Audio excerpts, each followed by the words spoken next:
ዘመሩ ከእሳቱ መሃል የራማው መልአክ ታድጓቸዋል። ሰለስቱን ደቂቅ ያዳናቸው ስለ ጸኑ ነው በእምነታቸው።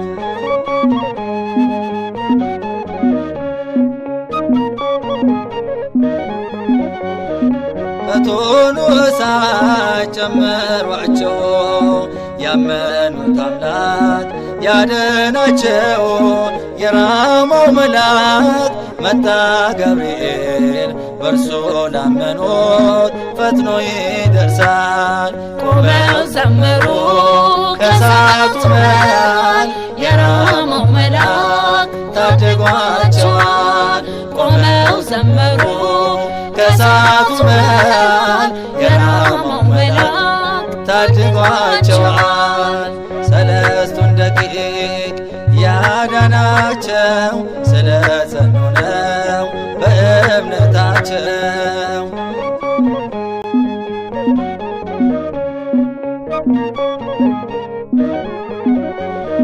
ዛሬ ይምጣልን ለተጨነቅነው ነበልባል ሐዘን ደጃችን ላለው እኛም ስንጠራ ፈጥነ ድረስ እሳቱን ውሃ ታደርጋለ። ቆመው ዘመሩ ከእሳቱ መሃል የራማው መልአክ ታድጓቸዋል። ቆመው ዘመሩ ከእሳቱ መሃል የራማው መልአክ ታድጓቸዋል።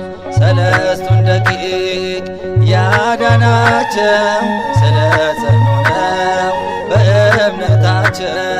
ሰለስቱን ደቂቅ ያዳናቸው ስለ ጸኑ ነው በእምነታቸው። አደረሰን። ግንቦት 10 ተከብሮ የሚዋል ታስቦ ተዘክሮ የሚውል ቅዱሳን ሰለስቱ ደቂቅ ግንቦት 10 በዚች ቀን የከበሩ ጻድቃን ሰለስቱ ደቂቅ አናንያ፣ አዛርያ፣ ሚሳኤል የዕረፍታቸው መታሰቢያ ነው። እሊህም ለአይሁድ ንጉሥ ለኢዮአቄም ልጆች ናቸው። ዳንኤልም የእህታቸው ልጅ ነው። በምርኮ ጊዜም ከእስራኤል ልጆች ጋር ተማረኩ፣ ወደ ባቢሎን ወረዱ።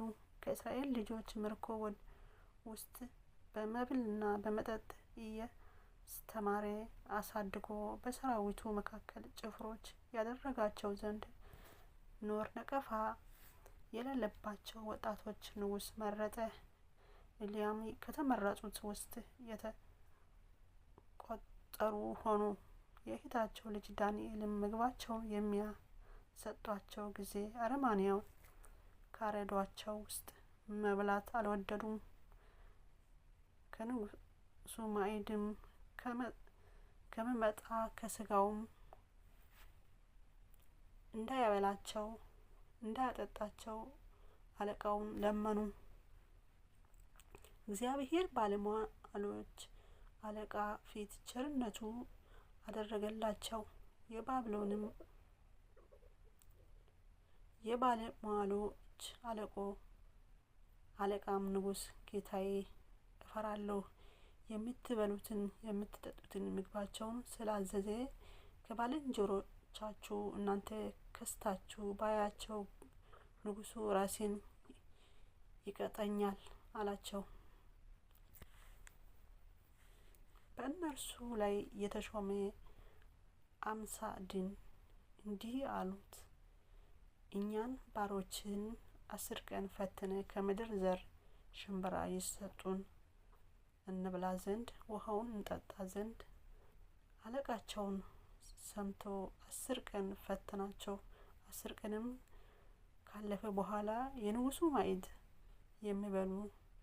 የሚመገቡ ከነዚያ ልጆች ይልቅ ሰውነታችን ወፍሮ መልካችን አምሮ ታያለ። ከዚህም በኋላ አምሴድ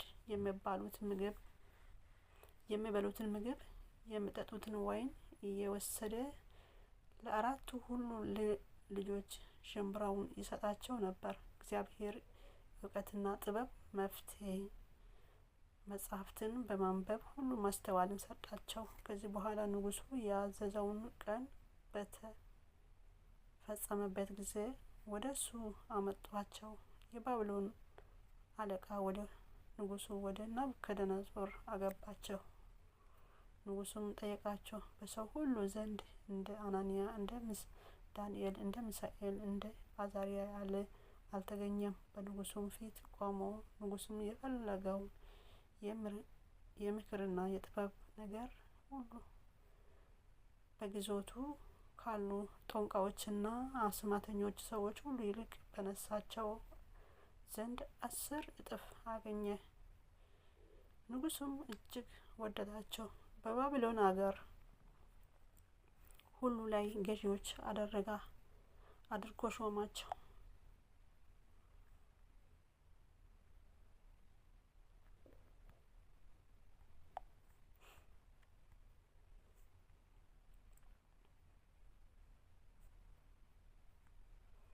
ንጉሱም ጣዖት ከወርቅ ባሰራ ጊዜ ሰዎቹ ሁሉ እንዲሰግዱለት አዘዛቸው። 3ቱ ልጆችም ለዚያ ጣዖት ባልሰግዱ ጊዜ የቀኑባቸው ወደ ንጉስ ነገርን ሰርተው በንጉሱ ፊት አቀረባቸው። ስላልሰገዱለትም ጠየቃቸው። እነሱ እኛስ ለሰራኸው ለወርቅ ምስል አንሰግድም አሉት። ንጉሱም ተቆጥቶ ከምን ትነድ የእሳት ምድጃ ውስጥ ይጨምሯቸው ዘንድ አዘዘ። እግዚአብሔር መልአኩን ልኮ የእሳቱ ነበልባል አጠፋ። በጠዋት ጊዜ እንደሚቀሰቀስ በ3 ልጆች ዘንድ እንደ ጠዋት ውሃ ቀዝቃዛ አደረገ። ከዚህም የእሳቱ ነበልባል 49 ክንድ ያህል ከፍ ብሎ በውጪ ያሉትን አቃጠላቸው። ኤልያ 3 ደቂቅ ግን ምንም አልነካቸው። ይህ ድንቅ ስራ አይቶ በፊታቸው ሰገደ። የሰማይና የምድር ፈጣሪ እግዚአብሔር አመነ። ኤልያም ልጆቹ ሾማቸው፣ ከፍ አድርጎ ክብር ጨመረላቸው። ከዚህም ዓለም የሚወጡበት ጊዜ ሲደርስ በበዓታቸው እየጸለዩ ሳሉ ሰግዶ ነፍሳቸውን በእግዚአብሔር እጅ ሰጡ። ወዲያውም ታላቅ ንጽሕታ በባቢሎን አገር ሆነ። ንጉሱም ፈርቶስ ስለምን ይህ ታላቅ ንጽሕ ሆነ ብሎ ዳንኤል ጠየቀ። ነቢይ ዳንኤል ይህ 3ቱ ልጆች ስለአረፉ ከዓለም ለማውጣታቸው ምልክት ነው ብሎ ነገረው። ንጉሱ ወደ እርሳቸው ደርሶ ታላቅ ሐዘን አዘነ። ከዚህም ጥርስም 3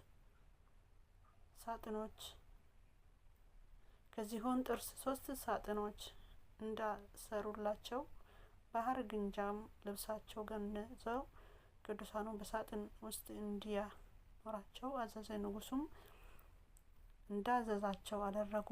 2ኛ የወርቅ ሳጥን ሰርተው እርሱ በሚሞቱ ጊዜ ስጋውን በውስጡ አደረገው። በከበረ 3 ደቂቅ መካከል እንዲያኖሩት አዘዘ። እንዲሁም አደረጉለት። ከዚህም በኋላ የከበረ አባት ቴዎፍሎስ በእስክንድርያ ሊቀ ጳጳስ በተሾሙበት ወራት በስማቸው ቤተ ክርስቲያን ሰራ። ስጋቸውን ወደዛች ቤተ ክርስቲያን ሊያመጡ ወዶ ስጋቸውን እንዲያመጡላቸው አባ ዮሐንስ ሐጸርን ወደ እርሳቸው አገር ባቢሎን ላከው። ወደ ባቢሎን አገር በደረሱ ጊዜ ወንዞቹን አየ። በውስጧ ከቶ ሰው አልነበረም። የወርቁ ምስል በዚያ አለ። ከእግዚአብሔር የታየ መልአክ የቅዱሳን ስጋ ወዳለበት አደረሰው። የንጉሱ ስጋ በመካከላቸው ነበረ። ስጋቸውን ባለበት ቦታ ሰገደ። እንዲህም ብሎ በመስቀል ጸለየ፣ በማልቀስ ጸለየ። የከበራቸውን አባት ሆይ የከበረ አባት ሊቀ ጳጳስ አባ ቴዎፍሎስ በስማቸው ቤተ ክርስቲያን ሰርቶ ስጋቸው በውስጥ ሊያኖር እኔን ልኮልኛል። እኔ ጋር ትሄዱ ዘንድ ፍቃዳችሁ ይሁን። በዚያ ጊዜ እንዲህ የሚል ቃል ከስጋቸው ወጣ። ለሃይማኖት አባት ለአባ ቴዎፍሎስ እንዲህ በለው፣ የድካሜ ዋጋ እግዚአብሔር ይስጥ። ነገር ግን እኛ እስከ ፍርድ ቀን ድረስ ስጋችን ከንጉሱ ስጋ እንዳይለይ እግዚአብሔር ስላዘዘ ከዚህ አንወጣም። ድካሜ ከንቱ አናደርግም። ቤተ ክርስቲያኑ በምትከበርበት ዕለት በሌሊት መብራቶች ይሰቅሉ ዘንድ እንዳዝ በውስጣቸው ዘይት ፍትል እንዲያደርጉ በእሳት ጊዜ አይለኩሷቸውም። እኛም ከዚህ ደርሰን በእኛ የእግዚአብሔር ኃይል በዚያ ይገለጣል ብለው ንገረው አሉት። አባ ዮሐንስ ሐጸር ተመልሶ እንደነገሩት እንዴትም እንዳዘዙት ሁሉን ለአባ ቴዎፍሎስ ነገረው። እርሱም 3 ደቂቅ እንዳዘዙ አደረገ። በዚህ በግንቦት ወር በ10 ቀን በቤተ ክርስቲያን በምትከበርበት ሌሊት የከበረ 3 ደቂቅ ተገለጡ። ያለ እሳትም መብራቶች አበሩ። ሊቀ ጳጳሳቱና ለዚህ ጸጋ የታደሉ ሁሉ በቤተ ክርስቲያን እርከን ላይ ሲዞሩ 3 ደቂቅ አዩአቸው። በየአይነቱ በሆነ ደዌ የታመሙ ብዙ በሽተኞች ከቅዱሳን 3 ደቂቅ መገለጥ የተነሳ ያን ጊዜ ተፈወሱ። ለእግዚአብሔርም ምስጋና ይሁን። እኛም በጸሎታቸው ይማረን፣ በረከታቸውም ትድረሰን ለዘላለሙ አሜን።